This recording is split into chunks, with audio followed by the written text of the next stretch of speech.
പെൻഷനുമായി ബന്ധപ്പെട്ട വാർത്തയിലേക്ക് എല്ലാവർക്കും സ്വാഗതം. എല്ലാവിധ സർക്കാർ അറിയിപ്പുകളും നിങ്ങളിലേക്ക് എത്താൻ ഈ ചാനൽ സബ്സ്ക്രൈബ് ചെയ്യുക. ഏപ്രിൽ മാസത്തിലെ വിഷു, ഈസ്റ്റർ പ്രമാണിച്ച് സംസ്ഥാനത്ത് മുൻകൂറായിട്ട് ഒരു ഗഡു ക്ഷേമ പെൻഷന്റെ വിതരണം നടന്നുകൊണ്ടിരിക്കുകയാണ്. ഏപ്രിൽ മാസത്തെ തുകയാണ് സർക്കാർ ഇപ്പോൾ വിതരണം ചെയ്തുകൊണ്ടിരിക്കുന്നത്. എന്നാൽ ഈ മാസം അവസാനത്തോടെ ഒരു ഗഡു കൂടി ഗുണഭോക്താക്കൾക്ക് എത്തിച്ചേരുകയാണ്. വിശേഷ ദിവസങ്ങളിൽ ഒന്നിലധികം ഗഡുക്കൾ വിതരണം ചെയ്യേണ്ടതായിരുന്നു.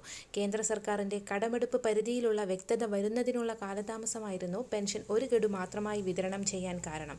എന്നാൽ ഇപ്പോൾ ഇത് സംബന്ധിച്ചിട്ടുള്ള അറിയിപ്പുകൾ സർക്കാരിന്റെ ഭാഗത്തു നിന്നും വന്നിട്ടുണ്ട്.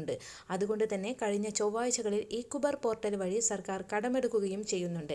ഈ മാസം അവസാനം സാധാരണഗതിയിൽ പെൻഷൻ ലഭിക്കുന്ന 62 ലക്ഷത്തോളം വരുന്ന ആളുകൾക്ക് വീണ്ടും ഒരു ഗഡു കൂടി നൽകാനാണ് തീരുമാനം. മുടക്കം കൂടാതെ ധനസഹായം വിതരണം ചെയ്യുന്നതിനും കുടിശ്ശിക ശേഷിക്കുന്നതും പരമാവധി വളരെ വേഗത്തിൽ തന്നെ വിതരണം ചെയ്യുന്നതിന് വേണ്ടിയുമാണ് സർക്കാർ നിർദ്ദേശങ്ങൾ വന്നിട്ടുള്ളത്. തദ്ദേശ തിരഞ്ഞെടുപ്പുകൾ കൂടി കണക്കിലെടുത്താണ് നൽകേണ്ട കുടിശ്ശിക പൂർണ്ണമായിട്ടും നൽകുന്നതിന് വേണ്ടിയുള്ള പരിശ്രമം സർക്കാർ ആരംഭിച്ചതായിട്ടാണ് ലഭിക്കുന്ന റിപ്പോർട്ടുകൾ. ഏപ്രിൽ മാസം 25-ന് ശേഷമായിരിക്കും പെൻഷൻ കുടിശ്ശികയിലെ ഒരു ഗഡു കൂടി എത്തിച്ചേരുക. കൂടാതെ നിർമ്മാണ തൊഴിലാളി മേഖലയിൽ ഉൾപ്പെടെയുള്ളവർക്ക് മാസങ്ങളോളമായി ആനുകൂല്യം മുടങ്ങിക്കിടക്കുന്ന സാഹചര്യത്തിൽ പെൻഷൻ കുടിശ്ശികയിൽ ഒരു പരിധിവരെ കൊടുത്തു തീർക്കാനാണ് സർക്കാരിന്റെ തിരക്കിട്ട നീക്കം. വരും ദിവസങ്ങളിലെ കൂടുതൽ ഇൻഫോർമേറ്റീവായ വാർത്തകൾക്കായി ഈ ചാനൽ സബ്സ്ക്രൈബ് ചെയ്യുക.